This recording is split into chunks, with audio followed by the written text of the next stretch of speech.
Sent over this portable bottle warmer. I'm going to show you all of the parts and then describe exactly how to use it and what my favorite part is. So here is what you get. You get 2 interchangeable tops. Now the tops are important because you can do both 2 different things. That is my favorite feature of it. This top right here will allow you to use actual poured milk or water and heat up water if you are going to mix hot water with formula. That is one option. Or you can heat milk directly in here. So if you were using pumped milk, you can heat it directly in here and then it turns into a bottle.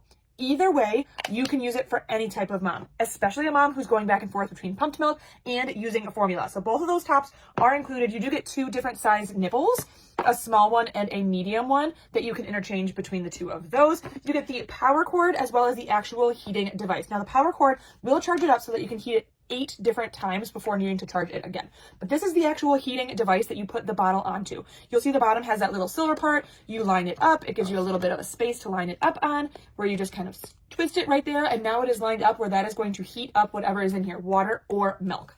All right, we're gonna go ahead and test this out. I'm gonna turn it on and click on the water.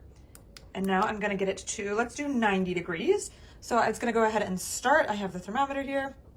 We're starting from 70-degree water and seeing how long it takes to heat up. All right, it says it is finished now. You can see the temperature is a little bit over. Go ahead and stir it up to kind of even out the heat distribution in it. And then we are getting a much closer to 90-degree temperature on there so that it is ready for you to use.